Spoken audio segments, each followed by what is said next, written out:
المواطن، ولكن ما هي الخدمات اللي تأمنت للمواطن؟ إذا نتحدث عن السنوات الماضية المنصرمة، إذا نتحدث عن السنة الأولى المواطن يدعو إلى أو يطلب خدمات يقول أكو احتلال، السنة الثانية السفير الأمريكي متحكم، السنة الثالثة بعد الوضع ما مستقر، ما 7 سنوات 8 سنوات. شنو اللي حصل المواطن؟ شنو اللي جنى المواطن؟ المواطن كي يشعر أنه مواطن يجب أن يشرك بالعملية كلها. المواطن مشاركته هي فقط استجداء صوته والتغرير به في يوم الانتخابات في برامج براقة ووعود كثيرة وعظيمة وكذا، وبالتالي ما أن تخلص يرمي الصوت ماله يديرون وجههم على المواطن فيصدقون عليه في بعض الفتات ويستلبون منه حقوقه بما فيها الحقوق اللي تخص معيشته وتخص حياته وتخص كرامته.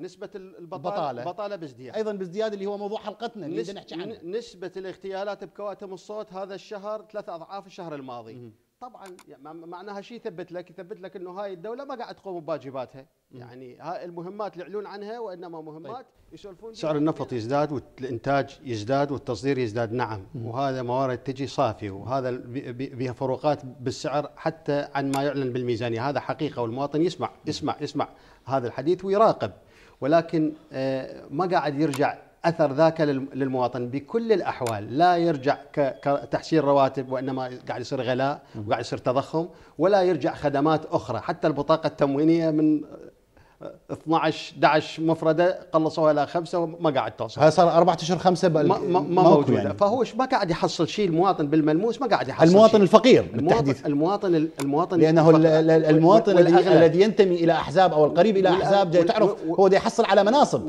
والأغلب طبعا مو كل المنتمين للأحزاب يعني، ولا كل الأحزاب هم إطلاق ما يصير، وإنما أحزاب السلطة وأحزاب النفوذ وأحزاب المتنفذين طبعا والمقربين عليهم يعني وصلوا إلى درجات يعني انتقلوا نقلات مو طبيعية بحياتهم الاجتماعية والاقتصادية. ولكن حتى هذا الشيء شو ولد عند المواطن البسيط، المواطن الفقير، المواطن المهمش، المواطن اللي يعاني؟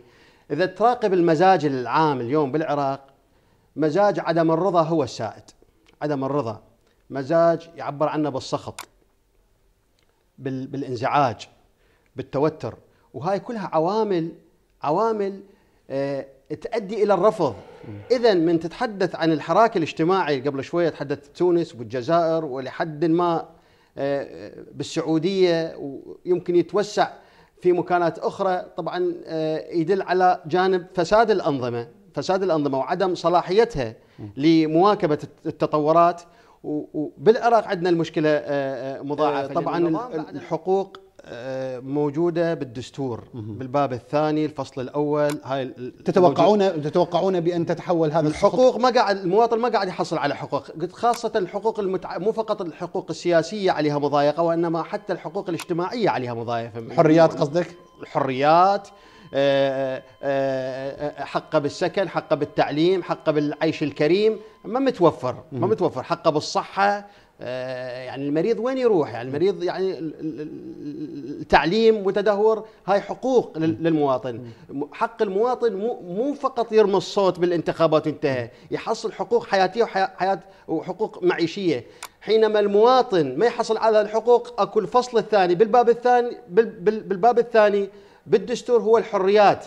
للأسف الشديد هناك مضايقة للحريات، مضايقة لحركة الاحتجاج، مضايقة لطلب تراخيص للاحتجاج، مضايقة للتعبير عن السخط. وبالتالي من ينحصر الشعب العراقي وما يعطوه حقه بالتعبير عن رأيه راح ينفجر، والانفجار عواقبه مو سليمة. يعني عدم وجود أفق، عدم وجود أمل، ضياع الأمل، زائدا الفقر، زائدا التهميش، زائدا البطالة، زائدا عدم سماع رأيه، عدم سماع صرخته، عدم إسماع كلمة صحيحة إلا بفترة. هي مو قصة شك، بالنسبة لي هي قصة يقين، وينطلق اليقين مالي أنه توزيع الوظائف بالتأكيد راح تكون على طريقة المحاصصة، لأنه طريقة تشكيل الوزارة هي على طريقة المحاصصة، فبالتالي لكل وزارة حصتها، وهاي الوزارة تابعة لهذا الطرف او ذاك. يعني كل العراقيين يعرفون بان اكو وزارات بالتأكيد. معينه هي تابعه لاحزاب، يعني انت تدخل بالتأكيد. تلقى هذه الوزاره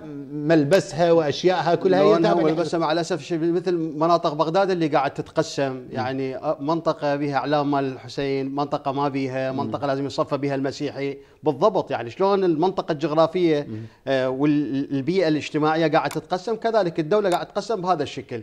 فما راح تكون عداله، يعني انا اشك بوجود عداله، ما راح تكون عداله ولا مساواه ولا تحقيق اطمئنان. واحد يشعر انه هذا الدوله هي حريصه على كل المواطنين.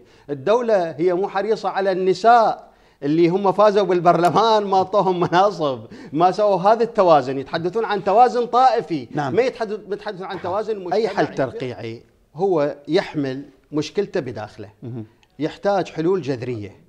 يحتاج حلول جذريه. الحلول الجذريه هي مثل ما تحدثوا هم، على الاقل نجيب البرامج الانتخابيه او الشعارات الانتخابيه، ما كانت برامج، الشعارات والهتافات اللي كانوا يهتفون بها، ونضع عليها اليات عمل. هل حققوا شيء من هذا الشعار بما في شعار الوحده الوطنيه، شعار المواطنه، شعار المساواه، شعار الحريات، شعار تحقيق الرفاه، تقديم الخدمات؟ ما تحققت، فبالتالي يبقى هذا القلق ويبقى هذا التوتر ويبقى هذا الصخب.